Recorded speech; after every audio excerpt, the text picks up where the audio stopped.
Hello friends, welcome back to class. तो आज हम लोग देखने वाले हैं क्लास 11th के इंग्लिश के सिलेबस को। जी हाँ, तो अब आप क्लास 11th में पहुंच चुके हैं और आपको कम से कम इतना तो पता होना चाहिए कि आपको अब 11th में इंग्लिश में क्या क्या पढ़ना है। तो चलिए अगर बात करें क्लास 11th की, ठीक है, तो देखिए जो आपकी इसमें इंग्लिश होती है, टोटल सेक्शन ए आप देख सकते हैं, फिर सेक्शन बी देख सकते हैं, फिर सेक्शन सी देख सकते हैं, फिर नीचे आप सेक्शन डी देख सकते हैं। मतलब टोटल 4 सेक्शन में आपकी जो इंग्लिश है वो बटी हुई है। अब देखिए ये सेक्शन क्या होता है, सेक्शन कहने का मतलब आपको जो चीज़ें पढ़नी है उसको कई भागों में बांट दिया गया है ताकि आपको पढ़ने में काफ़ी इजी हो। तो सेक्शन 1 में रीडिंग रखा गया है, सेक्शन बी में राइटिंग, सेक्शन सी में ग्रामर रखा हुआ है और सेक्शन डी में हमारा लिटरेचर रखा हुआ है। लिटरेचर कहने का मतलब जो भी आपका प्रोज, पोएट्री, सप्लीमेंट्री होता है वो सारी चीज़ें। तो देखिए जनरली रीडिंग में आपको क्या आएगा, 1 long unseen passage followed by 4 short answer question and 3 vocabulary based question. कहने का मतलब ये है कि इसमें आपको एक अनसीन पैसेज दे दिया जाएगा, मतलब उसको आज से पहले आपने कभी पढ़ा नहीं होगा और उसी के नीचे उसमें से आपको कुछ क्वेश्चंस दिए होंगे, मतलब 4 क्वेश्चन दिए होंगे जिसको आपको आंसरिंग करने होंगे और कुछ आपको उसमें वोकैबुलरी बेस्ड क्वेश्चन होंगे, मतलब सिनोनिम, एंटोनिम या कुछ चीज़ें उसमें पहचाननी होंगी। अगर सेक्शन बी के बारे में बात करें, राइटिंग के बारे में, तो आपको सीखना होगा कि नोट मेकिंग कैसे करते हैं, आर्टिकल एसे कैसे लिखते हैं, लेटर कैसे लिखते हैं जिसमें एडिटर को complain letter, business letter, placing order, booking या कैंसिलेशन, मेकिंग इंक्वायरी, ये सब के बारे में।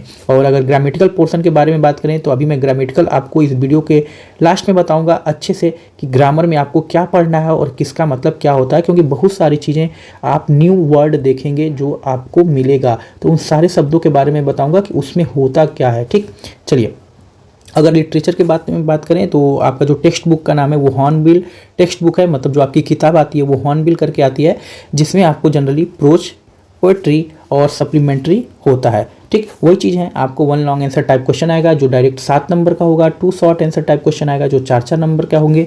ठीक है, 3 शॉर्ट आंसर टाइप क्वेश्चन होंगे। पोएट्री के बारे में अगर बात करें तो मतलब 3 छोटे छोटे क्वेश्चन होंगे जो 6 नंबर के होंगे और सेंट्रल आइडिया भी आपको आएगा, पोयम नहीं है। ठीक है, सेंट्रल आइडिया आपको आएगा।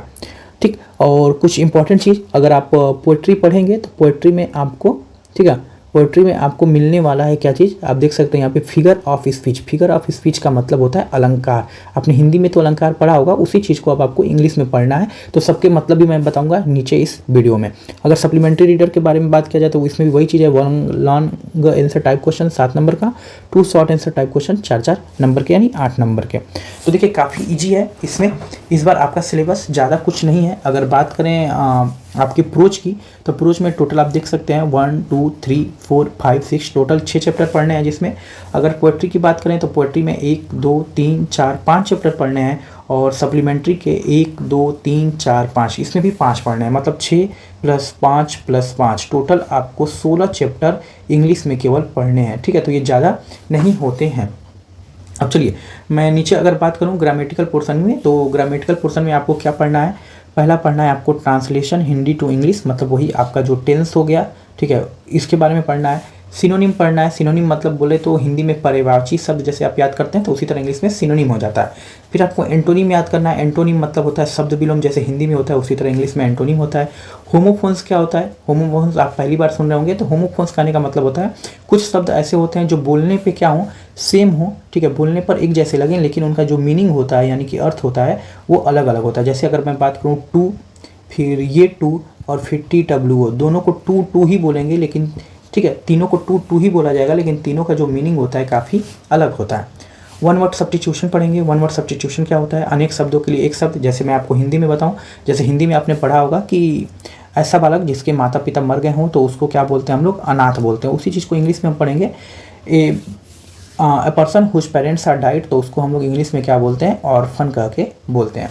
इडियम्स एंड फ्रेज वर्ड पढ़ेंगे, मतलब मुहावरे और हमारे वाक्यांश हो गए।